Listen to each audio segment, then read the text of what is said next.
एक समय की बात है, रंगपुर नाम के गांव में भयानक गर्मी पड़ रही थी। सभी लोग गर्मी से त्राही त्राही कर रहे थे। छोटा सा जग्गू भी अपने पिताजी शंभू की गोद में बैठकर अपने माथे पर आते पसीने को देखकर बोला, आप सब लोग कहते हैं पानी की कमी हो गई है और ये देखो मेरे माथे से तो बार बार पानी बह रहा है। अरे मेरे बच्चे, मैं क्या बताऊं, मैं तो किसी भी लायक नहीं, इतना भी नहीं कर सकता कि तेरे लिए एक पंखा ही लगवा दूं। शंभू की बात सुनकर उसकी बीवी चंपा बोली, अजी ऐसे दिल छोटा क्यों करते हो? कोशिश तो कर ही रहे हैं। इस साल जो फसल ही नहीं हुई तो भला इसमें हमारी क्या गलती है? अरे भाग्यवान, पेट को पालने के लिए कुछ तो करना ही होगा ना। तू मुखिया के घर में बर्तन मांजती है, तब जाकर के एक समय की खाने की व्यवस्था हो पाती है। क्या मेरे मासूम से बेटे की किस्मत में यही लिखा है? मैं तो कहती हूँ जग्गू की पढ़ाई के नाम पर जो पैसे जमा किए हैं उनसे खेत खरीद लो। अरे जब पेट भरेगा तभी तो कोई पढ़ाई करेगा ना। हाँ, सच कह रही हो। इतनी कोशिश करी कि वो पैसा बचा कर रखें, लेकिन लगता है कि अब वो पैसा निकालना ही पड़ेगा। मेरे बेटे को पढ़ाने का मेरा सपना जो है अधूरा ही रह जाएगा। वो भी अब मेरी तरह अनपढ़ ही रहेगा। चंपा आंसुओं से भरी हुई आंखों से जग्गू की तरफ देखते हुए बोली, सबकी किस्मत एक जैसी थोड़ी होती है। हो सकता है हमारे बेटे की किस्मत में कुछ और लिखा हो।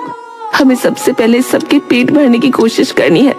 अपनी बेचारी बूढ़ी माँ को देखो, एक समय का खाना खाती है, वो भी आधा पेट। वो भी तुम्हारी जिम्मेदारी है। मेरे पेट में पल रहे छोटे से बच्चे का क्या अपराध है? उसे भी तो खाने की जरूरत है। और तुम और जग्गू, सबको भूख नहीं लगती? सच कहती हो, पंखा हो ना हो कोई बात नहीं, लेकिन पेट भरना जरूरी है। इतनी मेहनत के बाद कम से कम चैन की नींद तो आएगी। चंपा की बात सुनकर शंभू जग्गू की पढ़ाई के लिए बनाए गए 10,000 रुपए लेकर एक ठेला खरीदता है। अरे जग्गू की माँ, अरे कहाँ है? अरे देख, तेरे कहने पर ठेला तो ले आया हूँ, पर अब इस साल भी अगर फसल नहीं हुई तो आखिर इस ठेले पर हम बनाकर बेचेंगे क्या? मैंने इसका हल पहले ही सोच रखा है जग्गू के बापू। भरी गर्मी में लोगों का गला तर करने के लिए हम जलजीरा बनाएंगे। लेकिन भाग्यवान, जीरे का मसाला कहाँ से मिलेगा? इसके बिना तो फिर कुछ भी नहीं हो पाएगा ना। अजी तुम चिंता क्यों करते हो? पिछली बार जब आपके दोस्त शहर से आए थे तो मैंने खन्ना जलजीरा के 6 पैकेट मंगवाए थे। बस उसी से काम शुरू करते हैं ना। हमारे ठेले पर हम ठंडा ठंडा जलजीरा बेचेंगे जो राहगीरों की प्यास बुझाएगा। अरे वाह, ये तो बढ़िया विचार है। तो फिर मैं आज से ही काम शुरू करता हूँ। आंगन में जो मटका रखा है उसको जो है साफ करके धो दे, और कुएं का ठंडा पानी मटके में भरने का काम जो है वो मैं करता हूँ। शंभू ने अपने ठेले को छोटे छोटे गुब्बारों, रंगीन कागजों से सजा दिया और फिर अपने हाथ से बनाए गए कुल्हड़ों को रंगीन रंगों से रंग ठेला लेकर बाहर चला गया। पीपल का पेड़ गांव के बस स्टॉप के पास था। शंभू ने अपना ठेला वहीं लगा लिया। आओ आओ, जलजीरा पियो। अरे आओ आओ, गर्मी से राहत दिलाए, कलेजे में ठंडक पहुंचाए। आओ आओ, मजेदार जायकेदार जलजीरा पियो। अरे शंभू, अरे तुझसे जलजीरा खरीद कर क्या धर्म भ्रष्ट करना है? अरे पता है ना तू नीच जाति का है, भूल गया क्या? सरपंच की बात सुनकर जो लोग भी जलजीरा पीना चाहते थे पीछे हो गए। 2 दिन ऐसे ही बीत गए। भरी दोपहरी में शंभू जलजीरा बनाने के लिए खड़ा रहता, लेकिन एक गिलास जलजीरा भी न बिकता। अरे चंपा, हमारी जो है किस्मत ही खराब है। हम लोग रोज जाते हैं पर हमारा छुआ जलजीरा जो है कोई नहीं पीता। 1 हफ्ता हो गया भरी दोपहरी में खड़ा रहता हूँ, लेकिन कोई भी हमारे ठेले के पास भी नहीं आता। देखो, घर में सब कुछ खत्म हो गया है, अब तो इस पर ही भरोसा है। मुखिया जी ने मुझे काम से भी निकाल दिया है। कहते हैं तेरा घर वाला तो जलजीरे वाला बन गया है, अब मुझे काम की क्या जरूरत। हिम्मत मत हारना। चंपा की बात सुनकर भूख प्यास से बेहाल, गर्मी से तिलमिलाया हुआ शंभू फिर पीपल के पेड़ के नीचे अपना जलजीरे का ठेला लेकर खड़ा हो जाता है। आज तो गर्मी ने सोच लिया है कि या तो वो नहीं या हम नहीं। अरे लगता है ये जान ले लेगी। शरीर से जैसे आग निकल रही है। कुछ ठंडा ठंडा पीने को मिल जाता तो चैन आ जाता। अरे मुखिया जी, आपके लिए ही तो ठेला लगाया है, एक बार मेरा जलजीरा चक्के तो देखिए। अरे शंभू, तू भूल गया है? तू नीच जात का है। तेरा दिया खाने पीने से अच्छा है मैं प्यासा ही मर जाऊं, समझा? मुखिया जी की बात सुनकर शंभू उदास हो जाता है और सोचने लगता है कि भला उसका जलजीरा अब कौन पिएगा। इसी समय मेयर की गाड़ी बस स्टॉप के पास से गुजरती है। हे भगवान, कोई ऐसी चीज नहीं दिख रही कि मेरा गला तर हो जाए। वैसे भी इतनी भयानक गर्मी में जब गाड़ी काम नहीं कर रही तो इंसान भला बचने के लिए धूप में कैसे खड़े होंगे? सर, सामने एक जलजीरे वाला है, अगर आप कहें तो उसके सामने ही गाड़ी रोकता हूँ। हाँ हाँ, ये कोई पूछने की बात है? जल्दी से जल्दी गाड़ी उसके पास ही रोको।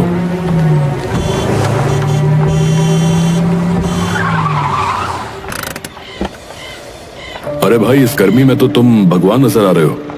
जरा फटाफट 2 गिलास जलजीरा तो पिलाओ।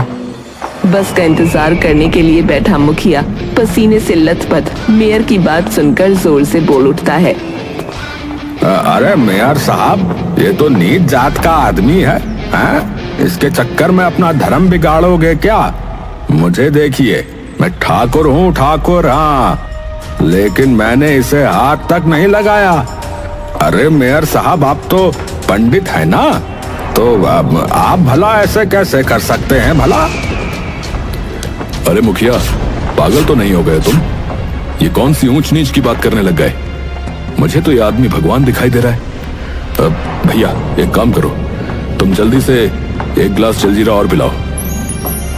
शंभू मेयर साहब की बात सुनकर तुरंत पानी में नींबू और जलजीरे का मसाला डालकर ठंडा ठंडा जलजीरा ड्राइवर और मेयर साहब को देता है।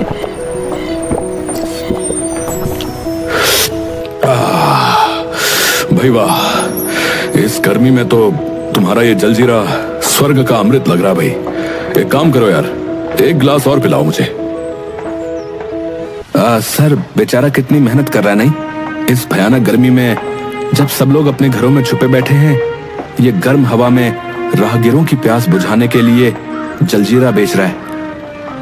शंभू ने मेयर साहब को फटाफट जलजीरा दिया। मेयर साहब को आराम से जलजीरा पीते देख मुखिया से भी रहा न गया और वो बोला,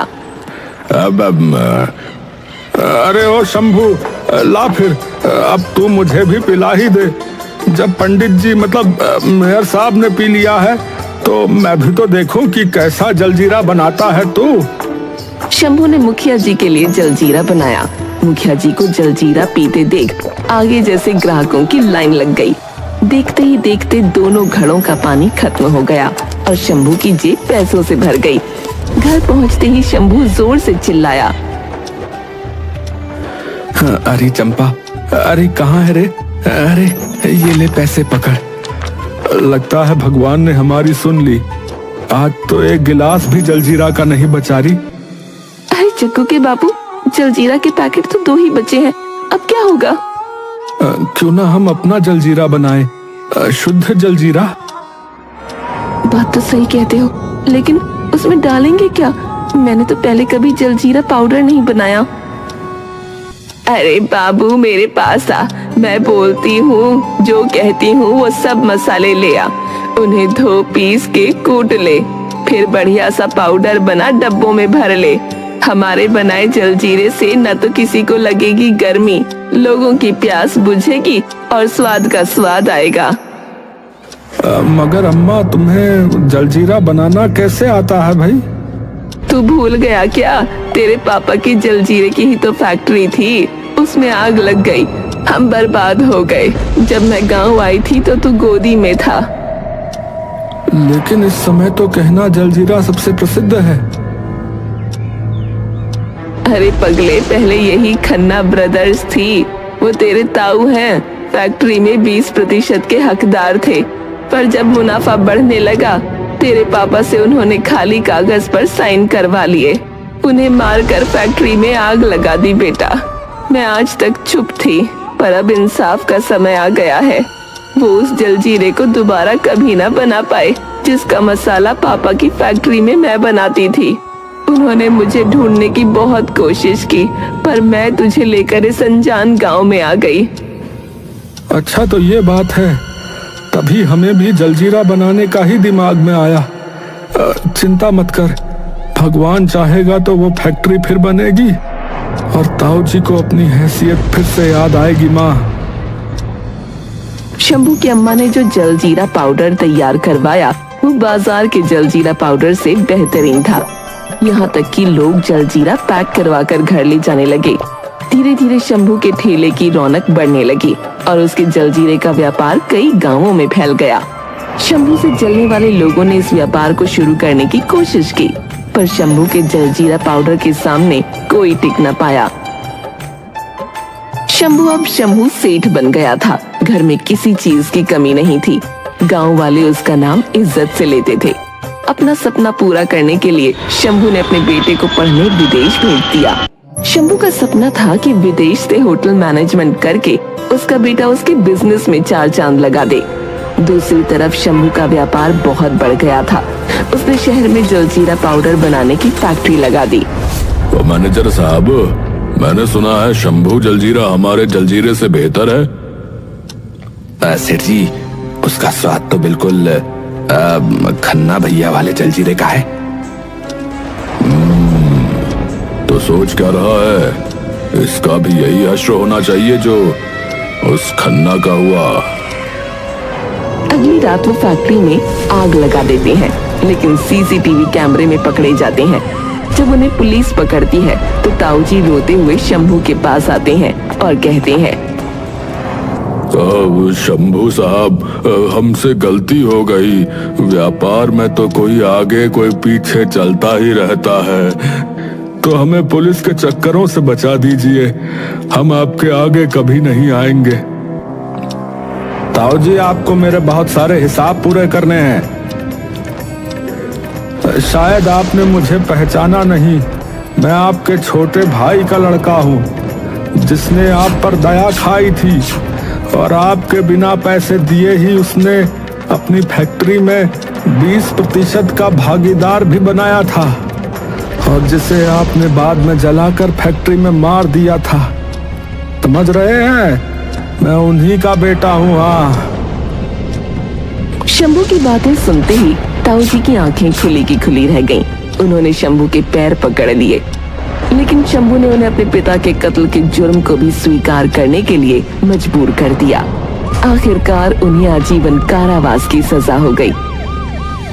शंभू ने अपने जलजीरे का नाम दादी माँ का जलजीरा रख दिया और घर घर ये जलजीरा अपनी पहचान बनाने लगा। कुछ सालों बाद जब उसका बेटा पढ़ाई करके विदेश से बाहर आया तो पूरी तरह बदल चुका था। अरे मेरे लाल, तू आ गया, आ मेरे गले लग जा। अरे माँ प्लीज, आपने कपड़े देखे? कितनी मसालों की बदबू आ रही है आपसे। अरे पहले नहाकर आ जाती हैं आप। अरे बेटा, ये कैसी बात कर रहा है? इसी मसाले की वजह से तो हमारी जिंदगी में इतना बड़ा बदलाव आया है। ये तो भगवान है। ओ दादी ओ, ये सारी बातें ना अंधविश्वास की हैं, समझिए आप लोग ओल्ड फैशन के हैं। मैं अभी अभी विदेश से आया हूँ, मैं इन सब बातों को नहीं मानता। अब ये लोग बात कर ही रहे थे कि शंभू भी आ जाता है। और मेरे बेटे, कैसा है तू? तूने मेरा सपना पूरा कर दिया रे। मैंने तेरी पढ़ाई पूरी करवा दी। और बता, आगे क्या करने वाला है तू? अरे फैक्ट्री को कैसे सेट करना है कि इसकी पहुंच जो है विदेशों तक हो जाए, ये बता अब तू। पिताजी देखो, मैं आपको पहले ही बता देता हूँ, माना कि आपका ये जलजीरे का बिजनेस बहुत अच्छा चल रहा है, लेकिन मैं इसे ज्वाइन नहीं करने वाला। एक्चुअली मुझे शर्म आती है अपने आप को जलजीरे वाला, एक्चुअली मुझे शर्म आती है, तो मैं अपने आप को जलजीरे वाला नहीं कहलवाना चाहता। अरे दिमाग तो ठीक है तेरा, अरे कहीं पगला तो नहीं गया है? मेरे पिताजी का भी यही बिजनेस था, मेरा भी यही बिजनेस है, और तुझे भी इसी बिजनेस को आगे चलाना होगा, समझा? अरे आखिर इसीलिए तो तुझे होटल मैनेजमेंट करवाया है। नहीं पिताजी, मैं आपको पहले ही बता रहा हूँ, मैं कुछ और ही सोच कर आया हूँ। मैं तो किसी होटल में नौकरी करूंगा, उसके बाद एक होटल खोलूंगा, और अपने जलजीरे की फैक्ट्री को आप ही चलाएं तो अच्छा होगा। जग्गू की बातें सुन शंभू उदास हो जाता है। 2 हफ्ते बीतने के बाद जग्गू शंभू से कहता है, पिताजी मैं शहर जा रहा हूँ, वहां पर मुझे नौकरी के लिए बुलावा आया है। कुछ दिन नौकरी करने के बाद आगे देखता हूँ कि मुझे क्या करना है। अरे बेटे, इतने बड़े बिजनेस का अकेला वारिस होने के बावजूद तुझे नौकरी करने की क्या जरूरत है रे? अरे अपने बिजनेस को ही बढ़ाने के बारे में क्यों नहीं सोचता? आपको कितनी बार समझाना होगा पिताजी, मैं इतना लो स्टैंडर्ड का बिजनेस नहीं कर सकता। कह तो दिया, मैं पढ़ा लिखा हूँ, आपकी तरह अनपढ़ नहीं हूँ, गवार नहीं हूँ, समझे? और हाँ याद रखिएगा, मैं दोबारा लौट कर आने वाला नहीं हूँ। आप जैसे बिना स्टैंडर्ड के अनपढ़ लोगों के साथ रहने से अच्छा है कि मैं आपसे अलग रहूं। जग्गू की बात सुनकर शंभू की आंखों में आंसू आ जाते हैं। उसके बिना कुछ बोले कुछ पैसे वो जग्गू के हाथ में रखकर वहां से चला गया। शहर पहुंचने के बाद जब जग्गू होटल में काम करने पहुंचा तो वहां सब उसके साथ वैसा ही व्यवहार कर रहे थे जैसा कि होटल कर्मचारियों के साथ किया जाता है। हाँ भाई, देखो तुम यहाँ काम सीखने आए हो, आराम से सोने नहीं, समझे? ऊपर वाला कमरा मैंने ट्रेनिंग करने वाले लोगों के लिए रखा है, तुम्हें वहीं रहना होगा। और हाँ, ठीक 9 बजे ग्राहकों की सर्विस के लिए नीचे आना होगा, समझ गए? जग्गू जैसे तैसे वहाँ काम करने लगा, लेकिन अय्याशी से पला बड़ा होने के कारण उसे वहाँ काफी कष्ट होने लगा। लेकिन फिर भी उसने हिम्मत नहीं हारी। एक दिन सेठ जी ने उसे बुलाया और बोले, देखो भाई, कल नामी ग्रामी कंपनी दादी जलजीरा वाले के मालिक शंभू जी होटल में आ रहे हैं। उन्हें किसी तरह की कोई तकलीफ या कोई कमी नहीं होनी चाहिए, समझे? अगर वो मान गए तो उनकी कंपनी का जलजीरा हमारे होटल का सिग्नेचर ड्रिंक बनेगा, समझे? जग्गू, तुम तो विदेश से होटल मैनेजमेंट करके आए हो ना, उनकी देखभाल का काम तुम्हारा है। अगर उनको तुम्हारे काम में कोई भी कमी नजर आई तो तुम्हें तुरंत निकाल दिया जाएगा, समझे? 2 दिन बाद शंभू अपने मैनेजर और सेक्रेटरी के साथ होटल पहुंचा और ये देखकर हैरान रह गया कि जग्गू वेटर के कपड़े पहने उसके सामने खड़ा था।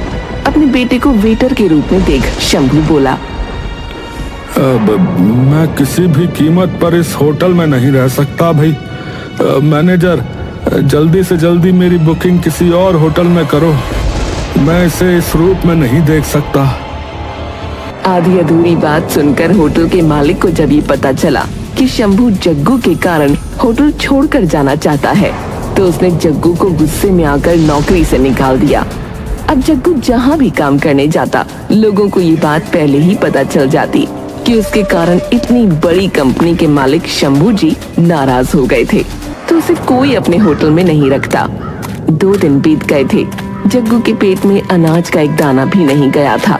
माँ बाप की याद उसे तड़पा रही थी, लेकिन वो ये भी नहीं भूल पा रहा था कि उसने अपने पिता को कहा था कि वो कभी वापस नहीं आएगा। एक दिन सड़क के किनारे चलते चलते भूख और प्यास से निढाल जग्गू बेहोश हो गया और जब उसे होश आया तो वो शहर के बहुत बड़े अस्पताल में था। चारों तरफ लोग उसकी सेवा में लगे हुए थे। वो सभी होटल के मालिक जिन्होंने उसके साथ बुरा व्यवहार किया था सामने खड़े थे।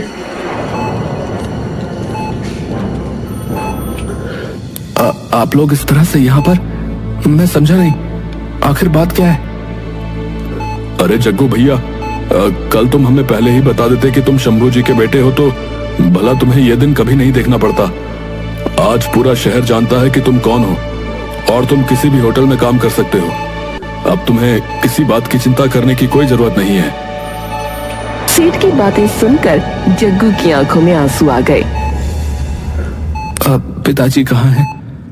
तुम्हारे पिताजी वो तो तुम्हें यहाँ एडमिट करवाकर तुरंत ही चले गए थे। उनका कहना था कि अगर तुम्हें पता चल गया कि उनकी वजह से तुम्हारे जीवन में कुछ भी बदला है तो तुम उसे स्वीकार नहीं करोगे।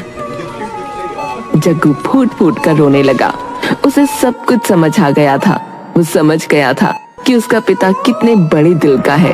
उसे वो दिन याद आ गया जब उसके पिता ने एक ठेले से अपना काम शुरू किया था और उससे यहाँ तक पहुँचा था। वो बस लेकर तुरंत गांव पहुँचा और पिता के चरणों में गिर गया। बाबूजी, मुझसे बहुत बड़ी भूल हो गई। आपके पिताजी का वो बिजनेस पूरी तरह से चलकर खत्म हो गया था और कड़ी मेहनत करके आपने उसे फिर से यहाँ तक खड़ा किया और मैं अपने पिता के बिजनेस को आगे बढ़ाने में उनकी मदद करने की बजाय पीछे ही हट गया। इसलिए मेरा ये हाल हुआ। आप मुझे क्षमा कर दीजिए। आज के बाद हमारा ब्रांड केवल भारत में नहीं विदेशों में भी जाएगा। मैं आपसे वादा करता हूँ। देखते ही देखते जग्गू ने अपनी प्रतिभा से अपने जलजीरे के ब्रांड को सारी दुनिया में पहुंचा दिया और सभी लोग खुशी खुशी रहने लगे। शंभू के सारे सपने पूरे हो गए।